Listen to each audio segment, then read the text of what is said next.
Hey, what's happening, peeps? This is Carlton Lewis, aka Mellow Melanin, aka Mega Businessman, coming to you live and direct from Atlanta, Georgia. And on this video, we're going to talk about AB5. Yep, let's do it.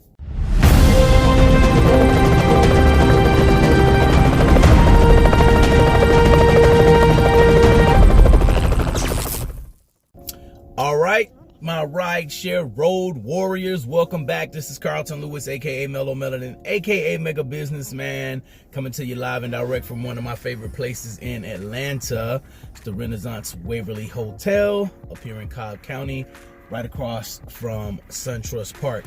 Hey, my California peeps, this one's for you guys, and really it's for the rideshare community in general.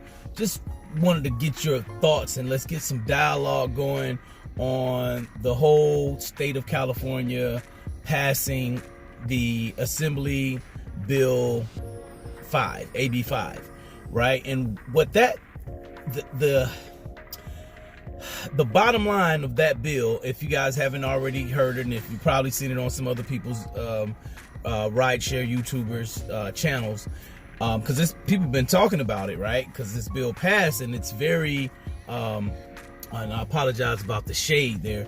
The bill is very it will change the rideshare industry as we know it.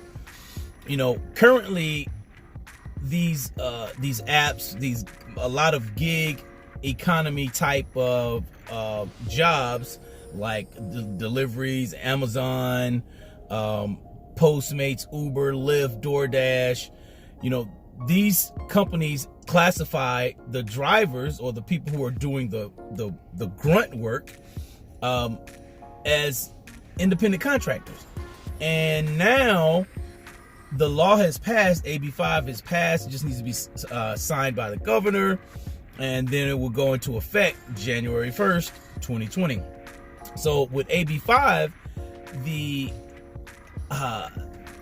we have to be classified, or drivers have to be classified, or workers have to be classified as employees. They have to be reclassified as employees. So that means several different things. I took some notes on it. You know, it's crazy. You know what I mean? Because it's gonna bring about a change. There are some things, you know, I wrote down, you know, some good and bad, and I feel like these gig economy companies, they actually did it to themselves. So, you know, and that Uber, Lyft, DoorDash, they're kicking in like $90 million to fight fight this bill, you know, because they understand it will change the way they do business totally. Okay, they might not even be able to survive based on the way things are. And so, you know, what does this mean for drivers?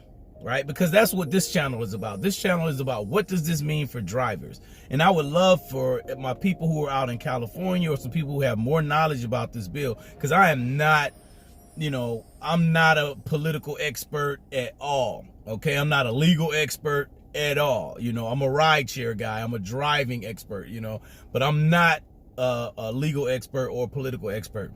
So I like to hear you guys' take, especially my drivers out there. So the pros, from what I see, right, and this is what I see, feel free to comment and leave some information if I'm wrong, right, because I could be totally off. But from me looking at it, they're saying if you're considered full-time, then you'll get, you know, these are pros, you'll get paid, paid sick time, unemployment and disability insurance, and retirement benefits. You know what? I'm gonna move this car, right? I'm gonna move it so because I don't like the way this thing is. So I'm in a parking lot, so I don't think I'm gonna hit anybody. I don't think I'm gonna do it, y'all. So like I said, man, I'm not really let's see, how about I do it right here? Yeah, and I got my Lyft shirt on again today, y'all. You know, all right, this is much better. And if the security guard comes and chase me away, I'll just move. Okay, so you get paid sick time, unemployment and disability insurance, and retirement benefits, right? That's good. That's the gist of it. You know, But the cons, okay? So, you know, I like my flexibility. That's one of the reasons I really like rideshare or doing any kind of gigs. I could start and stop whenever I want to. You know, I could tend to my family whenever I want to. Whatever else, I can make videos in the middle of the day just like I'm doing right now whenever I want to. You know, it's that level of freedom. And I think that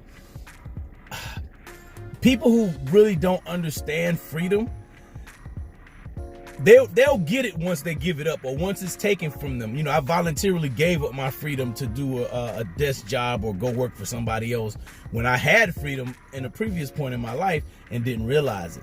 And once I finally woke up, you know, once I got unplugged from the matrix, I was able to see, like, wait a minute, you know, I gave away my freedom, I want it back. So the cons, right? And this is, like I said, this is my take. I could be totally wrong. I'd like to hear you guys' thought on this, but, you know, it remains to be seen, and I'm gonna, you know, go by what I have here on my tablet. It says, I said, for starters, you know, I think the flexibility is out of the window.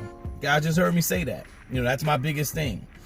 You may not be able to drive on your own time, and you may have a maximum amount of hours you can drive per week to even be considered full-time.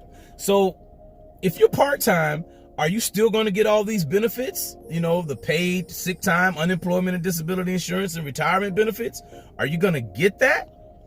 You know, I don't know. A lot of companies, some companies, you know, they try to keep people from going full-time. They'll, you know, yeah, we don't want you to work more than 35 hours because we don't want to pay you overtime.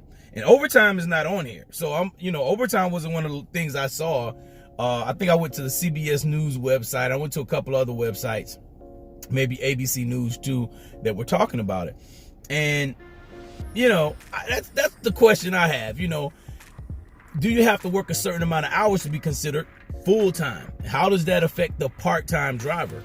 You know, something else on here. And I said, you know, I asked about the part-timers. I got that on here. And then I have another thing that I think is a con, is a cap on the income.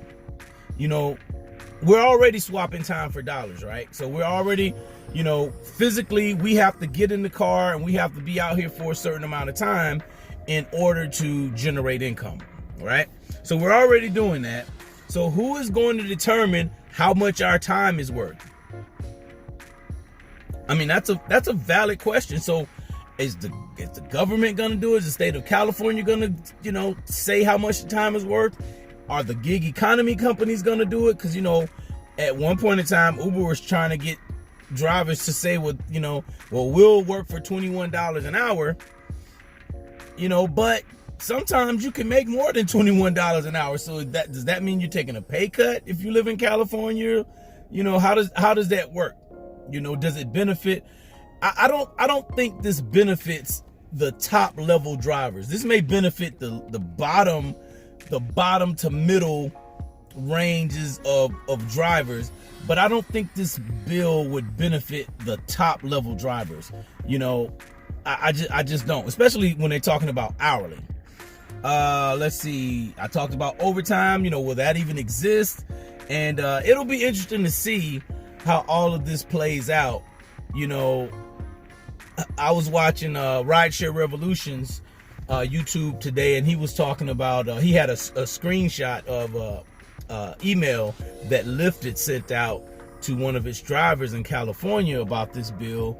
And, you know, they're preparing drivers to let them know that, you know, you might have to work in a certain area, right? So imagine if you were assigned to a certain area of town, and the way Gio from Rideshare Revolution broke it down, it's like, what if you're assigned to an area that that's not safe? You got to work that out, that particular area for so many hours, you know, and it may not be worth it. You know, you may be doing a lot of pool rides, you know, people that won't tip, you know, so how is that going to work? You know, I know this is a political win for the politicians, you know, but they're not driving. they're not driving. And I know there are a lot of protests. There's fire. There's heat on both sides of the, there are pros, people that are pro AB5. There are people that are against AB5. I want to know what you guys think. I told you my stance. You guys hear my stance all the time. I'm about freedom. I like flexibility. That is the number one reason why I do these gigs, is because of the flexibility. If the flexibility goes away, then I'm pretty sure I'll be going away too. Especially if it's not in my favor to do it and I don't have any control. I'm sorry, y'all. I'm a control freak. You know what I'm saying? I like to control my situation as much as possible. I don't like another human being telling me what I can or cannot do. I just don't like it. You know what I'm saying? I'm almost 50, you know what I'm saying? So it's funny, it's strange to me, unless I'm, what do you call it? Submit myself, you know what I'm saying? Subordinate myself, submit myself purposely to someone who has more knowledge than me, or maybe is a proven leader, maybe like my mentor.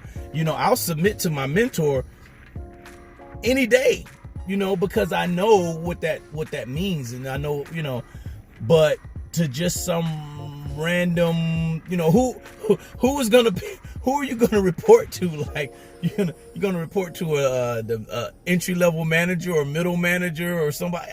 How is all of this gonna work? Has this even been thought out? Has any, how are the proponents of this bill? Have you even thought about all of this?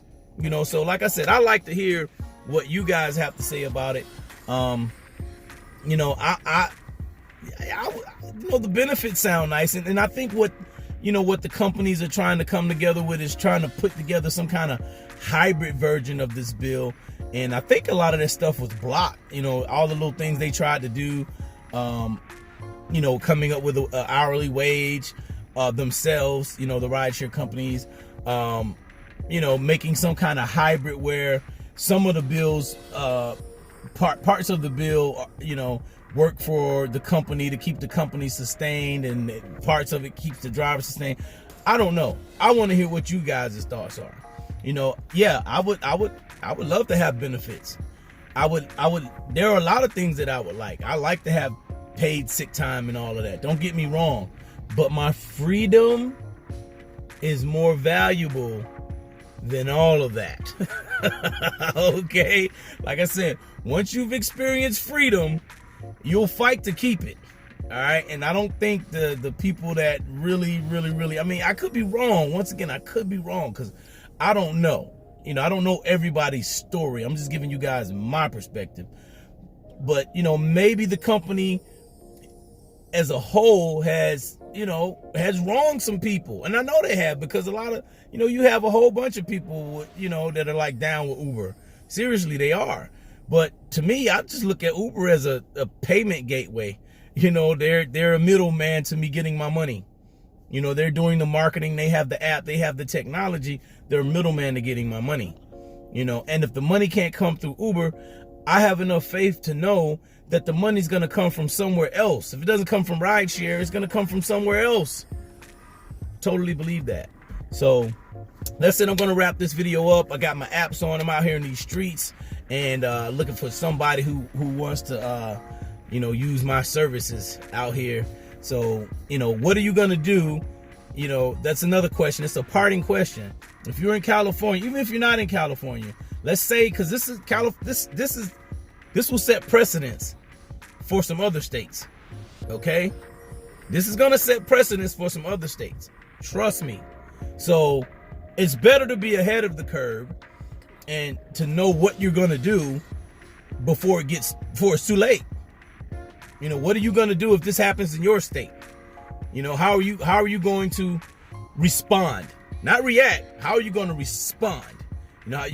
What kind of conscious decision are you going to make about it? So think about it now. I like to hear your thoughts. Comment down below. And if you're new, make sure you subscribe, hit the alert bell so you can get all the alerts, and give me a thumbs up on this if you're feeling what I'm saying, because like I said, I don't live in California, but I wouldn't be surprised if this legislation, it hits all over the country. where independent contractors have to be reclassified as employees. I won't be surprised if it does. You know, I tell you guys, I'm always looking for other streams of income. So if this one happens to dry up, then there's something else waiting in the wing. You know, don't be silly and think that, you know, this thing can never go away.